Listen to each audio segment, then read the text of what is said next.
ಪ್ರಿಯ ವಿದ್ಯಾರ್ಥಿಗಳೇ, ಇವತ್ತಿನ ದಿನ ನಾವು ಭಾರತೀಯ ಸಂವಿಧಾನ ಮತ್ತು ರಾಜಕೀಯ ವಿಷಯವನ್ನು ಅಭ್ಯಾಸ ಮಾಡಲಿದ್ದೇವೆ.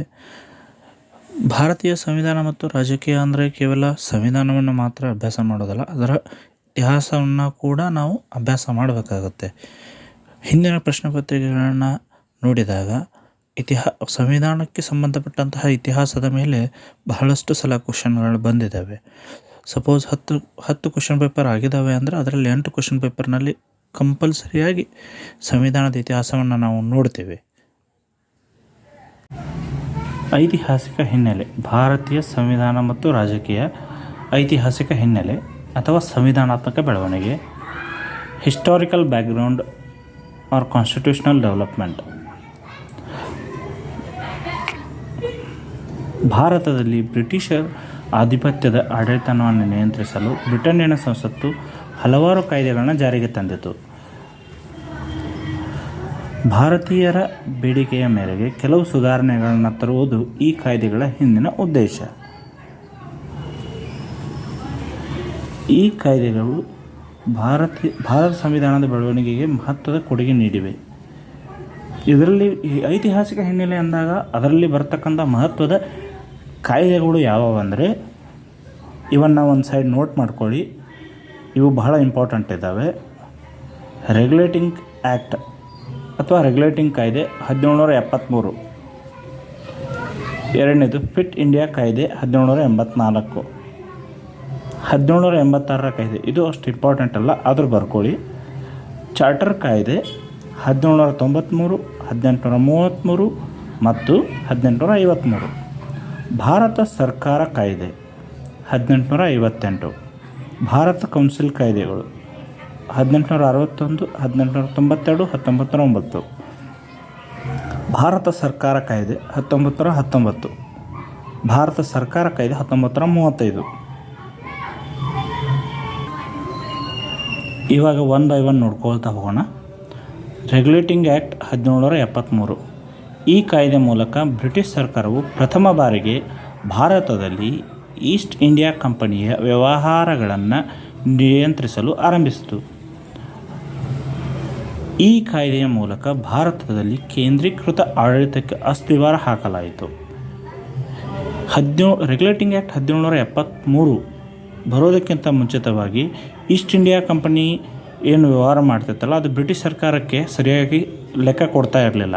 ಹೀಗಾಗಿ ಅದೇನು ಮಾಡ್ತು ಅಂದರೆ ಬ್ರಿಟಿಷ್ ಸರ್ಕಾರ ರೆಗ್ಯುಲೇಟಿಂಗ್ ಆ್ಯಕ್ಟ್ 1773 ತಂದು ಈಸ್ಟ್ ಇಂಡಿಯಾ ಕಂಪನಿಯ ವ್ಯವಹಾರಗಳ ಮೇಲೆ ನಿಗಾ ಇಡೋದಕ್ಕೆ ಪ್ರಾರಂಭಿಸಿತು.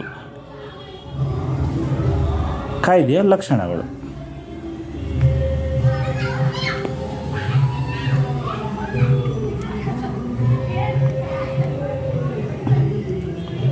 ಬಂಗಾಳದ ಗವರ್ನರನ್ನು ಬಂಗಾಳದ ಗವರ್ನರ್ ಜನರಲ್ನನ್ನಾಗಿಸಿತು. ಇದು ಮೋಸ್ಟ್ ಇಂಪಾರ್ಟೆಂಟು, ಯಾಕಂದರೆ ಇದನ್ನು ಹಲವಾರು ಬಾರಿ ಕೇಳಿದ್ದಾನೆ. ಬಂಗಾಳದ ಗವರ್ನರನ್ನು ಬಂಗಾಳದ ಗವರ್ನರ್ ಜನರಲ್ ಅಂತ ಯಾವ ಕಾಯ್ದೆ ಮೂಲಕ ಮಾಡಿದರು ಅಂತ ಇದನ್ನು ಇಂಪಾರ್ಟೆಂಟನ್ನು ನೋಟ್ ಮಾಡ್ಕೊಳ್ಳಿ.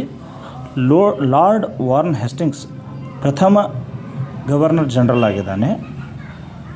ಈ ಕಾಯ್ದೆ ಅನ್ವಯ ಇಲ್ಲಿ ಈ ಕಾಯ್ದೆ ಅನ್ವಯ ಅಂತ ನಾನು ಮೆನ್ಷನ್ ಮಾಡ್ತಾ ಹೋಗೋಲ್ಲ, ನೀವೇ ಅದನ್ನು ಇದು ಮಾಡ್ಕೊಳ್ಬೇಕು. ಬಾಂಬೆ ಮತ್ತು ಮದ್ರಾಸ್ ಪ್ರಾಂತ್ಯಗಳ ಗವರ್ನರುಗಳನ್ನು ಬಂಗಾಳದ ಗವರ್ನರ್ ಜನರಲ್ನಿಗೆ ಅಧೀನಗೊಳಿಸಲಾಯಿತು. ಇದುವರೆಗೂ ಬಾಂಬೆ ಮತ್ತು ಮದ್ರಾಸ್ ಪ್ರಾಂತ್ಯಗಳೇನಿದ್ದು ಸ್ವತಂತ್ರವಾಗಿ ಇದ್ದವು. ಇವಾಗ ಏನು ಮಾಡಿದರು ಅಂದರೆ ಈ ರೆಗ್ಯುಲೇಟಿಂಗ್ ಆ್ಯಕ್ಟ್ ಪ್ರಕಾರ ಬಂಗಾಳದ ಗವರ್ನರ್ ಜನರಲ್ನ ಅಧೀನದಲ್ಲಿ ಕೆಲಸ ಮಾಡೋದಕ್ಕೆ ಇದನ್ನು ಮಾಡಿದರು, ಅಧೀನಗೊಳಿಸಿದರು. ಈ ಕಾಯ್ದೆ ಸುಪ್ರೀಂ ಕೋರ್ಟನ್ನು ಕಲ್ಕತ್ತಾದಲ್ಲಿ ಸ್ಥಾಪಿಸಲು ಅವಕಾಶ ಮಾಡಿಕೊಟ್ಟಿತು. ಇದರಲ್ಲಿ ಇಂಪಾರ್ಟೆಂಟ್ ಅಂದರೆ ಒಂದು ಚೀಫ್ ಜಸ್ಟಿಸ್ಸು ಮತ್ತು 3 ಜಸ್ಟಿಸ್ ಇದ್ದರು. ಇದು ಇಂಪಾರ್ಟೆಂಟೇ. ಯಾವ ರೀತಿ ಕೇಳ್ತಾಳೆ ಅಂದರೆ ಭಾರತದಲ್ಲಿ ಪ್ರಥಮವಾಗಿ ಸುಪ್ರೀಂ ಕೋರ್ಟನ್ನು ಕಲ್ಕತ್ತಾದಲ್ಲಿ ಸ್ಥಾಪಿಸಲು ಅನುವು ಮಾಡಿಕೊಟ್ಟ ಆ್ಯಕ್ಟ್ ಯಾವುದು? ಈ ರೀತಿಯ ಕ್ವಶನ್ ಕೇಳ್ತಾನೆ. ಆವಾಗ ನೀವು ಆನ್ಸರ್ ಮಾಡಬೇಕಾಗಿರೋದು ರೆಗ್ಯುಲೇಟಿಂಗ್ ಆ್ಯಕ್ಟ್ 1773.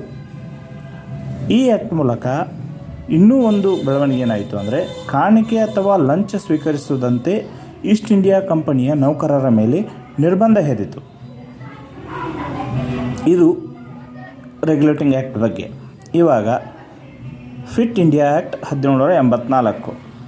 ಈ ಕಾಯ್ದೆ ಎದಕ್ಕೆ ರಚನೆ ಆಯಿತು ಅಂದರೆ, ಈ ಮೇಲಿನ ಕಾಯ್ದೆಯ ಲೋಪದೋಷಗಳನ್ನು ಸರಿಪಡಿಸಲು ಬ್ರಿಟಿಷ್ ಸಂಸತ್ತು ತಂದ ತಿದ್ದುಪಡಿ ಕಾಯ್ದೆಯಾಗಿದೆ. ಇದಿಷ್ಟೇ. ಕಾಯ್ದೆಯ ಲಕ್ಷಣಗಳೇನಪ್ಪ ಅಂದರೆ, ಕಂಪನಿಯ ವಾಣಿಜ್ಯ ಮತ್ತು ರಾಜಕೀಯ ಕಾರ್ಯಗಳನ್ನ ಬೇರ್ಪಡಿಸಿತು. ಇದುವರೆಗೂ ಏನು ಮಾಡ್ತಿದ್ರು ಅಂದರೆ, ವಾಣಿಜ್ಯವಾಗಿ ರಾಜಕೀಯವಾಗಿ ಒಂದೇ ಥರನಾಗಿ ಬ್ರಿಟಿಷರು ನಡೆದುಕೊಳ್ತಾ ಇದ್ರು. ಇವಾಗ ಈಗ ಎರಡು ಕಾರ್ಯಗಳನ್ನ ಪ್ರತ್ಯೇಕಿಸಿದರು. ಇನ್ನೂ ಒಂದು ಇಂಪಾರ್ಟೆಂಟ್ ಅಂದರೆ, ಫಿಟ್ ಇಂಡಿಯಾ ಕಾಯ್ದೆಯ ಮೂಲಕ, ಫಿಟ್ ಇಂಡಿಯಾ ಕಾಯ್ದೆ ಮೂಲಕ ದ್ವಿಮುಖ ಸರ್ಕಾರವನ್ನು ಸ್ಥಾಪಿಸಲು ಅನುವು ಮಾಡಿಕೊಟ್ಟಿತು. ಈ ಆ್ಯಕ್ಟ್ ಮೂಲಕ ಭಾರತದಲ್ಲಿದ್ದ ಈಸ್ಟ್ ಇಂಡಿಯಾ ಕಂಪನಿಯ ಭೂಪ್ರದೇಶಗಳನ್ನು ಪ್ರಪ್ರಥಮವಾಗಿ ಬ್ರಿಟಿಷ್ ಸ್ವಾಮ್ಯಕ್ಕೆ ಒಳಪಟ್ಟ ಪ್ರದೇಶಗಳೆಂದು ಕರೆಯಲಾಯಿತು. ಕ್ವಶನ್ ಇಲ್ಲಿ ಯಾವ ರೀತಿ ರಚನೆ ಆಗ್ಬೋದು? ದ್ವಿಮುಖ ಸರ್ಕಾರ ರಚನೆಗೆ ಅನುವು ಮಾಡಿಕೊಟ್ಟ ಆ್ಯಕ್ಟ್ ಯಾವುದು? ಮತ್ತು ಭಾರತದಲ್ಲಿ ಇದ್ದ ಈಸ್ಟ್ ಇಂಡಿಯಾ ಕಂಪನಿಯ ಭೂಪ್ರದೇಶಗಳನ್ನು ಬ್ರಿಟಿಷ್ ಸ್ವಾಮ್ಯಕ್ಕೆ ಒಳಪಟ್ಟ ಪ್ರದೇಶಗಳೆಂದು ಕರೆಯಲು ಅನುವು ಮಾಡಿಕೊಟ್ಟ ಆ್ಯಕ್ಟ್ ಯಾವುದು? ಈ ರೀತಿ ಕ್ವಶನ್ ಕೇಳಬಹುದು.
ಭಾರತ ಕೌನ್ಸಿಲ್ ಕಾಯ್ದೆ 1892.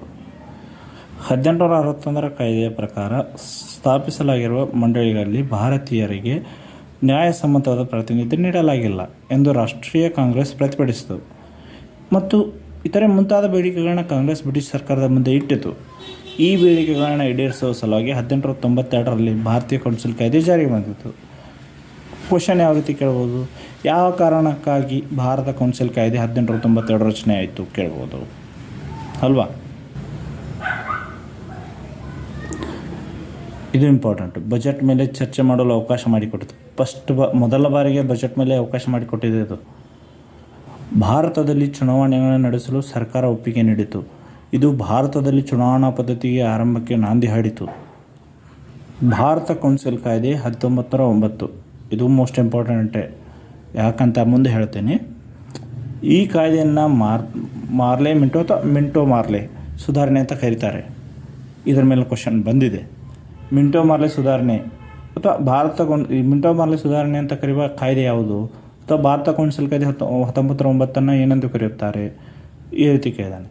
ಈ ಕಾಯ್ದೆ ಜಾರಿಯಾದ ಸಂದರ್ಭದಲ್ಲಿ ಭಾರತದ ವಾಯ್ಸ್ರಾಯ್ ಲಾರ್ಡ್ ಮಿಂಟೋ ಮತ್ತು ಭಾರತದ ಕಾರ್ಯದರ್ಶಿ ಲಾರ್ಡ್ ಮಾರ್ಲೆ, ಹೀಗಾಗಿ ಮಿಂಟೋ ಮಾರ್ಲೆ ಅಂತ ಹೆಸರು ಬಂದಿದೆ. ಕೇಂದ್ರ ಶಾಸನ ಸಭೆಯ ಸದಸ್ಯರ ಸಂಖ್ಯೆಯನ್ನು 16ರಿಂದ 68ಕ್ಕೆ ಹೆಚ್ಚಿಸಲಾಯಿತು. ಶಾಸನ ಸಭೆಯ ಅಧಿಕಾರಾವಧಿ 3 ವರ್ಷಗಳಿಗೆ ನಿಗದಿಪಡಿಸಲಾಯಿತು. ಇದು ಇಂಪಾರ್ಟೆಂಟ್. ಇದರ ಮೇಲೆ ಕ್ವಶನ್ ಬಂದಿದೆ. ವಾಯ್ಸ್ರಾಯರವರ ಕಾರ್ಯನಿರ್ವಾಹಕ ಸಮಿತಿಗೆ ಸದಸ್ಯರಾಗಿ ನಾಮಕರಣಗೊಂಡ ಪ್ರಥಮ ಭಾರತೀಯ ಸತ್ಯೇಂದ್ರ ಪ್ರಸಾದ್ ಸಿನ್ಹಾ. ಇದಕ್ಕಿಂತ ಮೋಸ್ಟ್ ಇಂಪಾರ್ಟೆಂಟ್. ಮುಸ್ಲಿಮರಿಗೆ ಕೋಮು ಪ್ರಾತಿನಿಧ್ಯ ಪದ್ಧತಿಯನ್ನು ಜಾರಿಗೆ ತರಲಾಯಿತು. ಈ ಪದ್ಧತಿಯ ಪ್ರಕಾರ ಮುಸ್ಲಿಂ ಪ್ರತಿನಿಧಿಗಳು ಮುಸ್ಲಿಂ ಮತದಾರರಿಂದಲೇ ಚುನಾಯಿಸಲ್ಪಡಬೇಕು. ಅಂದರೆ ಈ ಆ್ಯಕ್ಟ್ ಪ್ರಕಾರ ಏನು ಹೇಳುತ್ತೆ ಅಂದರೆ, ಮುಸ್ಲಿಮರು ಮಾತ್ರ ವೋಟ್ ಹಾಕ್ಬೇಕು ಇವರಿಗೆ. ಅದರ್ ಕಾಸ್ಟ್ನವರು ಅಥವಾ ಹಿಂದೂ ಆಗಲಿ, ಪರ್ಷಿಯನ್ಸ್ ಆಗಲಿ, ಅಥವಾ ಬೇರೆ ಯಾವುದೇ ಥರದ ಕ್ರಿಶ್ಚಿಯನ್ಸ್ ಆಗಲಿ ವೋಟ್ ಹಾಕೋ ಹಾಗಿಲ್ಲ. ಮುಸ್ಲಿಮರಿಂದಲೇ ಮುಸ್ಲಿಂ ಪ್ರತಿನಿಧಿಗಳು ಆಯ್ಕೆಯಾಗಿ ಬರಬೇಕಾಗಿತ್ತು. ಈ ಒಂದು ರೀಸನ್ ಸಲುವಾಗಿಯೇ ಲಾರ್ಡ್ ಮಿಂಟೋರ್ ಅವರನ್ನು ಕೋಮು ಮತದಾರ ವರ್ಗದ ಪಿತಾಮಹ ಅಂತ ಕರೀತಾರೆ. ಪ್ರಿವಿಯಸ್ ಇಯರ್ನಲ್ಲಿ ಈ ಕ್ವಶನ್ಗಳು ಇದರ ಮೇಲೆ ಕ್ವಶನ್ ಬಂದಿದೆ. ಈ ಆ್ಯಕ್ಟ್ನಲ್ಲಿರುವಂತಹ 4ರಿಂದ ಒಂದು ಮಿಂಟೋ ಮರ್ಲೆ ಸುಧಾರಣೆ, ಇನ್ನೊಂದು ಸತ್ಯೇಂದ್ರ ಪ್ರಸಾದ್ ಸಿನ್ಹಾ, ಇನ್ನೊಂದು ಮುಸ್ಲಿಂ ಪ್ರಾತಿನಿಧ್ಯ, ಇನ್ನೊಂದು ಕೋಮು ಮತದಾರ ವರ್ಗ ಪಿತಾಮಹ. ಇವು ಇಂಪಾರ್ಟೆಂಟ್. ನೆಕ್ಸ್ಟ್ ಕ್ಲಾಸ್ನಲ್ಲಿ ಮತ್ತೊಂದು ಸ್ವಲ್ಪ ಆ್ಯಕ್ಟ್ಗಳಿಂದ ಇದು ಮಾಡ್ತೀನಿ. Thank you. Please subscribe.